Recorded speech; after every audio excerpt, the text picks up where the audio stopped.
Hello friends. Welcome to Crime Chronicles US, where America's unsolved mysteries, vanished criminals, and chilling cases come alive. Every story is real, every detail matters, and the truth remains buried in the shadows. Don't forget to like, comment, share, and subscribe to stay updated with every mystery. The night settles over the north of England with a weight that feels heavier than darkness alone. A silence broken only by distant engines, the hiss of rain against pavement, and the quiet movement of people trying to get home before the streets empty. In these hours, ordinary lives intersect with something unseen, something patient, something moving with purpose.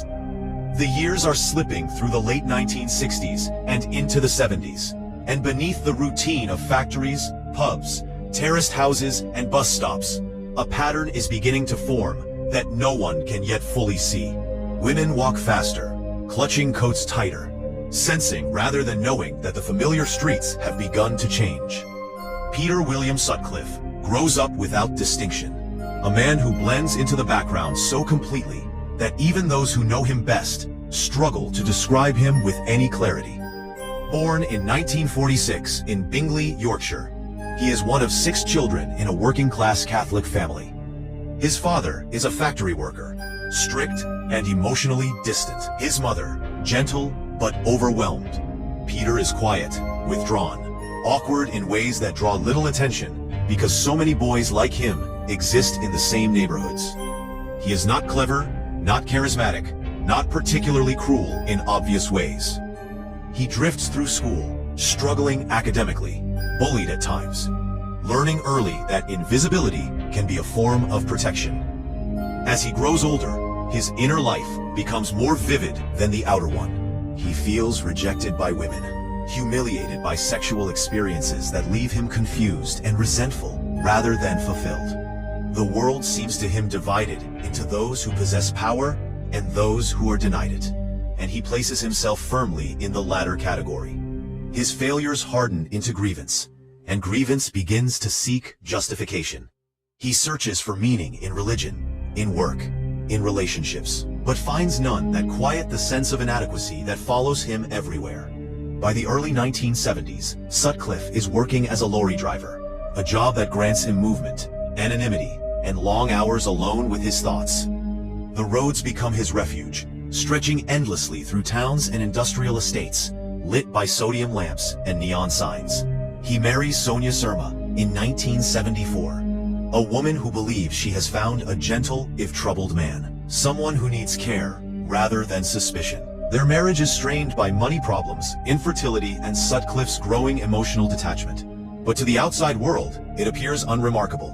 What no one sees is the private mythology he is constructing, one that transforms his resentment into destiny.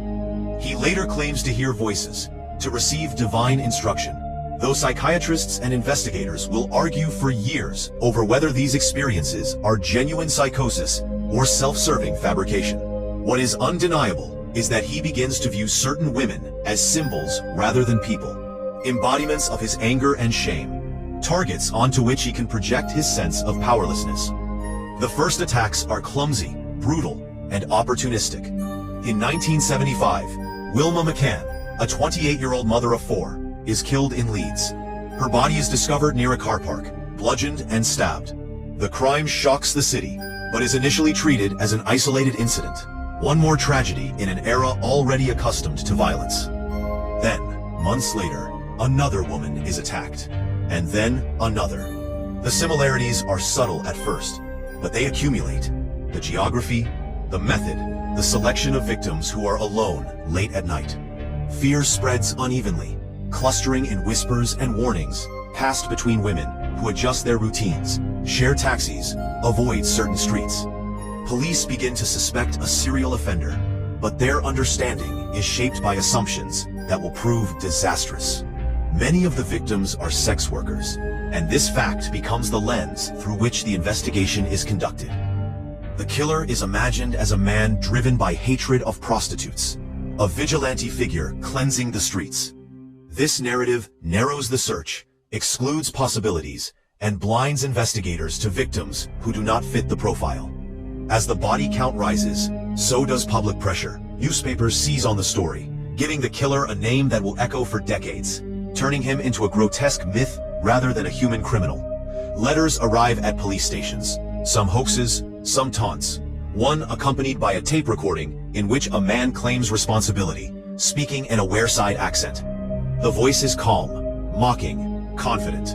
Investigators become convinced they are listening to the killer himself. This belief becomes an obsession. Resources are diverted, suspects dismissed, entire regions deprioritized because their accents do not match the voice on the tape.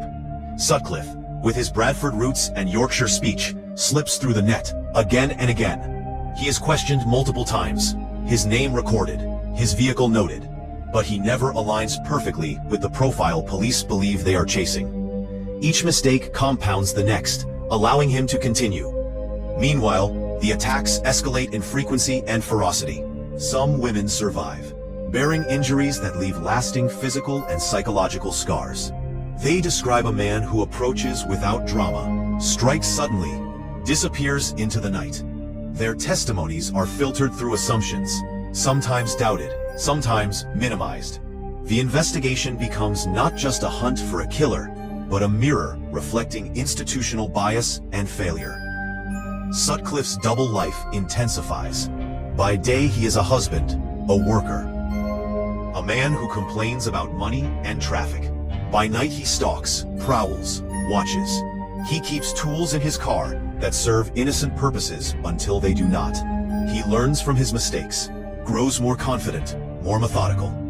The violence becomes ritualized, almost mundane in its repetition, and with each successful escape, his sense of invulnerability deepens. At home, Sonia notices changes she cannot explain. He is distant, irritable, sometimes absent for hours without reason. She attributes it to work stress, to depression, to the ordinary disappointments of life. The idea that her husband could be responsible for the terror gripping northern England never crosses her mind. Not because she is foolish, but because nothing in their shared reality prepares her for such a truth.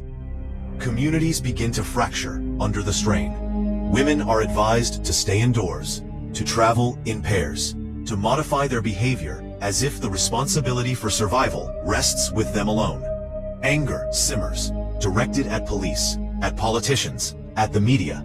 Each new victim reignites grief and outrage, and each failure to catch the killer feels like a collective wound. By the late 1970s, Sutcliffe is no longer just killing. He is taunting a system he believes incapable of stopping him. He drives through areas saturated with patrols, past officers searching for a man who looks nothing like him in their imagination. He watches news reports about himself, absorbing details, adjusting his behavior, learning how fear moves through society like a contagion. Yet beneath the arrogance, cracks begin to show. The strain of secrecy, the cumulative weight of violence, the dissonance between his self-image and reality, all press in. His mental state deteriorates, whether through genuine illness or the erosion of his constructed narrative. He grows careless in small ways, taking risks that bring him closer to exposure. The road toward his capture is not swift or heroic, but accidental, marked by missed chances and belated realizations.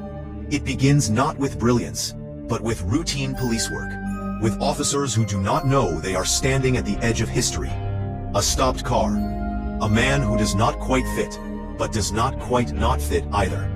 Paperwork that this time is not ignored. What follows will force an entire nation to confront uncomfortable truths about how crimes are investigated, whose lives are valued, and how easily evil can wear the face of the ordinary. The stop is unremarkable, almost dull in its ordinariness. The kind of encounter that happens thousands of times a year and is forgotten just as quickly.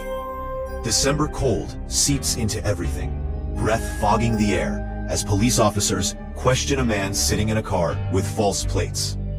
He gives his name without drama, answers questions with mild irritation rather than fear. There is nothing theatrical about him. Nothing that announces the end of a reign of terror. He is simply there, contained by routine procedure, and a decision not to let this one slide. Peter Sutcliffe is taken in, and even then, the significance of the moment is not fully understood. He has been questioned before, after all, dismissed as unimportant, waved away by assumptions and administrative errors. This time is different, not because he suddenly appears monstrous, but because the system, by chance and persistence rather than design, closes its grip just tightly enough. Paperwork is checked more carefully. Records are cross-referenced. The pattern that should have been obvious years earlier finally sharpens into focus. When the realization comes, it is not cinematic. There is no single gasp or triumphant declaration. Instead, there is a slow, sickening awareness spreading through the investigation rooms. A dawning comprehension that the man sitting quietly under fluorescent lights has been present all along. He has been interviewed, noted, filed away, allowed to return to his life, while others lost theirs. The failure is systemic, layered, shared, and it settles heavily on everyone involved. Interrogation unfolds over hours and days, a grinding process rather than a dramatic confrontation. Sutcliffe initially denies everything, his manner flat, evasive. Then, piece by piece, the denials erode. Evidence accumulates, physical and circumstantial, overwhelming in its totality. When he begins to confess, it is not with remorse, but with a strange mixture of relief and self-justification. He speaks of voices, of commands, of a mission imposed upon him. Whether he believes this entirely, or uses it as shield, is a question that will follow him forever. The scale of his crimes becomes clear in waves, each confession adding weight to the previous one. 13 women murdered, 7 others attacked and left alive. Each name represents a life interrupted, families shattered, futures erased. The numbers are staggering, but it is the individual stories that cut deepest. The realization that each victim was someone who laughed, worried, hoped, and trusted the world just enough to step into it. News of his arrest breaks across the country with explosive force. Relief collides with fury. The myth of the unstoppable killer dissolves, replaced by the face of a man who looks painfully ordinary. Public anger turns outward and inward simultaneously, directed at the police who failed to catch him sooner, at a society that dismissed certain victims as expendable, at the unsettling truth that such violence can emerge from the most unremarkable places. Sonia Sutcliffe learns the truth in fragments, each more devastating than the last.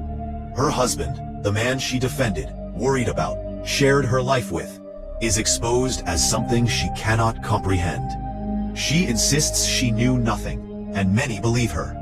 Others cannot reconcile innocence with proximity.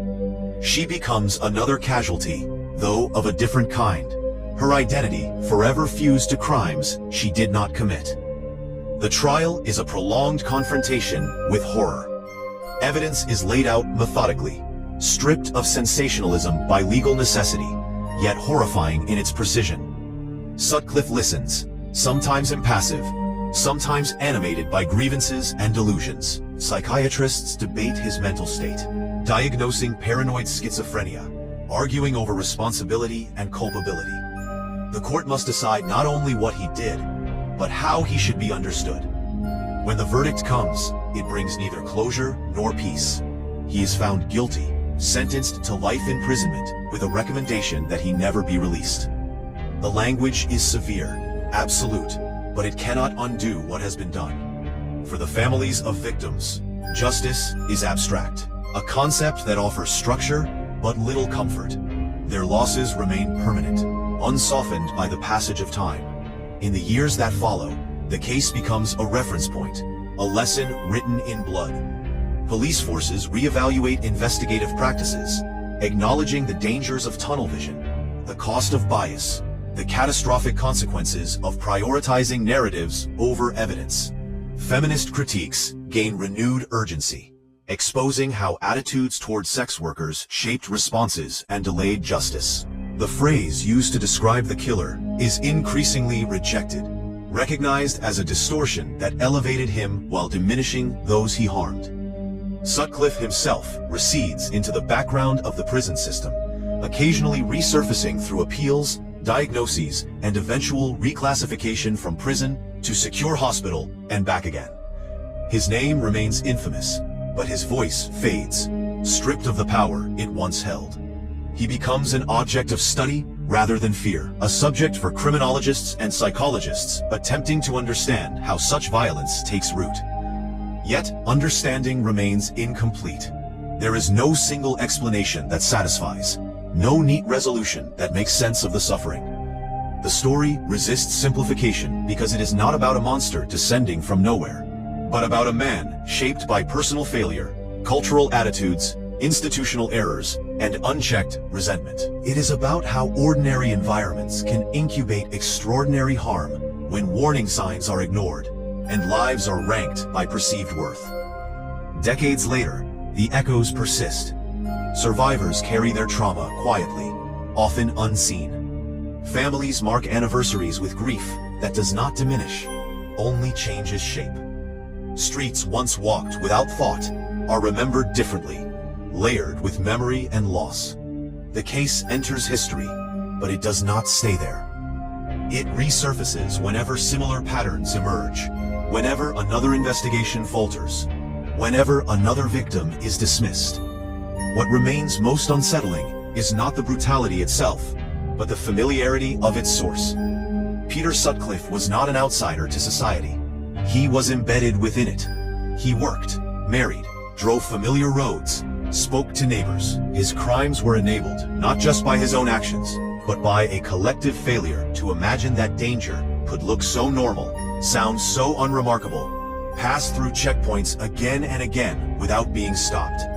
The final reckoning, if it exists at all, lies not in his imprisonment or death, but in the willingness to remember the full truth of what happened, to speak the names of the women he killed, to acknowledge the systems that failed them, to resist the temptation to turn horror into legend, and instead confront it as a human-made catastrophe, preventable and devastating. The night still falls over the north of England, as it always has.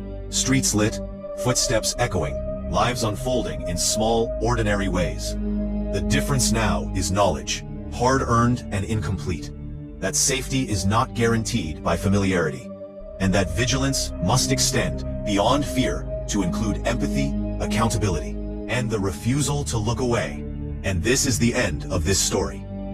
Thanks friends for watching this video. If you enjoyed it, don't forget to like, comment, share, and subscribe to Crime Chronicles US for more chilling unsolved mysteries from across America. Stay curious, and we'll see you in the next story.